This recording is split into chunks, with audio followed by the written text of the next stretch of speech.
இவர்களுக்கு முதுகெலும்பு இருந்தால், திராணி இருந்தால், உண்மையான நேர்மையான அரசாங்கமாக இருந்தால் அவர்கள் அளித்த வாக்குறுதியை உடனடியாக நிறைவேற்ற வேண்டும். தமிழ் அரசியல் கைதிகளை ஏற்கனவே சிறைக்குள் விடுதலை புலிகள் என்றுதான் கூறிக்கொண்டிருக்கின்றார்கள்.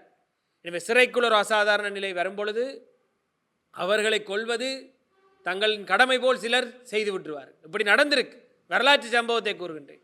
எனவே அதன் பின்னர் வரக்கூடிய விளைவுகள் மிக மோசமாக இருக்கும். அரசாங்கம் தனது வாக்குறுதியை நிறைவேற்றாத காரணத்தால் இவர்களின் உயிருக்கு ஆபத்து ஏற்படக்கூடிய நிலை இன்று வந்திருக்கின்றது.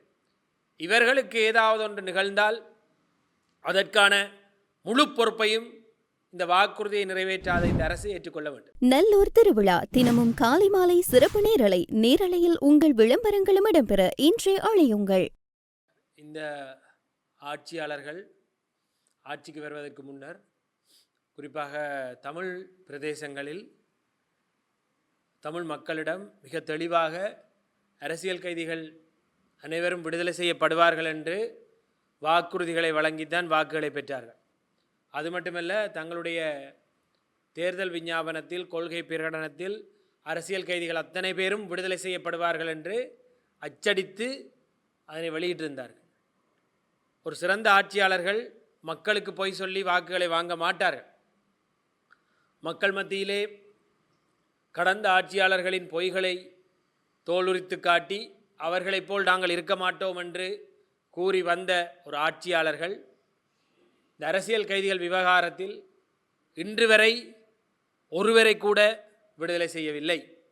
அதுவும் இலங்கையில் ஆயுத போராட்டம் ஒன்றை முன்னெடுத்த ஒரு அமைப்பின் பின்னணியிலிருந்து வந்த அரசியல் கட்சி அந்த காலத்திலே அவர்களது தோழர்கள் கைதாகும் பொழுது அவர்களை அரசியல் கைதி என்று நிர்ணயித்து அவர்களுக்காக போராடி விடுதலையை வாங்கி கொடுத்த அதே தரப்பினர் இன்று இன்னொரு தரப்பிற்கு மிக மோசமான விளைவுகளை செய்து கொண்டிருக்கின்றார்கள். குறிப்பாக இன்று சிறைகளில் ஏற்படும் கலவரங்கள் தமிழ் அரசியல் கைதிகளுக்கு மிகுந்த அச்சுறுத்தலாக இருக்கின்றது. கடந்த காலங்களில் ஏதோ காரணத்திற்காக இடம்பெற்ற கலவரங்கள் எல்லாம் தமிழ் அரசியல் கைதிகள் மீது, அவர்கள் மீது தாக்குதல்கள், கொலைகள் மூலம் முடிக்க வைக்கப்பட்டிருக்கின்றது என்பது வரலாறு. எனவே இன்று ஏற்பட்டிருக்கின்ற இந்த அசாதாரண சூழ்நிலை அவர்களுக்கு மீண்டும் ஒரு ஆபத்தை சுட்டிக்காட்டுகின்றது. எனவே அரசாங்கம் தனது வாக்குறுதியை நிறைவேற்றாத காரணத்தால் இவர்களின் உயிருக்கு ஆபத்து ஏற்படக்கூடிய நிலை இன்று வந்திருக்கின்றது. இவர்களுக்கு ஏதாவது ஒன்று நிகழ்ந்தால் அதற்கான முழு பொறுப்பையும் இந்த வாக்குறுதியை நிறைவேற்றாத இந்த அரசு ஏற்றுக்கொள்ள வேண்டும். அதேபோல் அவர்களது உறவினர்கள் கண்ணீர் மல்க காத்திருக்கின்றார்கள். 30 ஆண்டுகளுக்கு மேல் 2 சிறையில் இருக்கின்றார்கள். மிகுதி 8 பேரும் 16 தொடக்கம் 28 ஆண்டுகள் வரை சிறையில் இருக்கின்றார்கள். அவர்களுக்கு வயதாகி கொண்டு போகின்றது. அவர்கள் இறக்கக்கூடிய நிலையில் இருக்கின்றார்கள். மிகுந்த நலிவடைந்திருக்கின்றார்கள். சுகையினமுற்று இருக்கின்றார்கள். இலங்கையில் இடம்பெற்ற சிவில் யுத்தத்திலே தமிழ் மக்கள் இந்த யுத்தத்தை எதற்காக ஆரம்பித்தார்கள், ஆயுத போராட்டம் எதற்காக இடம்பெற்றது என்பது தொடர்பாக அனைவருக்கும் போதுமான விளக்கங்கள் இருக்கின்றது. அடக்குமுறையின் விளைவுகளால் ஆயுதத்தை எடுத்ததன் விளைவால் இந்த நபர்கள், இந்த 10 பேர் மட்டும் இன்று சிறையில் இருக்கின்றார்கள். இதே ஆயுத போராட்டத்துடன் தொடர்பட்டவர்கள் எல்லாம் அரசாங்கத்தின் பக்கம் வந்த பொழுது சிவப்பு கம்பள வரவேற்பவர்களுக்கு அளிக்கப்பட்டது. ஆயுதங்களை இலங்கை முழுக்க கொண்டு வைத்திருந்தவர்களுக்கெல்லாம் சிவப்பு கம்பள வரவேற்பு அளிக்கப்பட்டது. மறுமுனையிலே இராணுவத்தை பாவித்து தமிழ் மக்களை கொத்து கொத்தாக கொன்றவர்கள் எல்லாம் இன்று பதவி உயர்வுகளில் இருந்து கொண்டிருக்கின்றார்கள். அவர்களுக்கான கௌரவங்கள் வழங்கப்பட்டு கொண்டிருக்கின்றது. ஆனால் மறுமுனையிலே ஒரு சிறிய தரப்பு, ஒரு 10 பேர் மட்டும் தங்களுடைய வாழ்க்கையை தொலைத்து விட்டு நிற்க வேண்டிய நிற்கதியான நிலைக்கு தள்ளப்பட்டிருக்கின்றார்கள். எனவே ஒரு சரியான அரசாக இருந்தால் அவர்களுக்கான தீர்வை தாங்கள் உறுதியளித்தது போல் வழங்க வேண்டும். ஏனென்றால் இதில் பாரிய எதிர்பார்ப்புகள் ஒன்றுமில்லை. அவர்களின் விடுதலை மட்டுமே இங்கு தேவையான ஒன்று. இந்த விடுதலை இடம்பெறாவிட்டால் இந்த அரசாங்கம் தமிழ் மக்கள் மத்தியிலே அடுத்த தேர்தலுக்கு சென்று எப்படி நிற்பார்கள் என்ற கேள்வி எனக்கு இருக்கின்றது. குறிப்பாக மக்களும் ஒன்றை புரிந்து கொள்ள வேண்டும். நாங்கள் எங்கள் வீட்டில் எங்களது பிள்ளைகளோடு மகிழ்வாக இருக்கின்றோம் என்பது மட்டும் போதுமான ஒன்றா?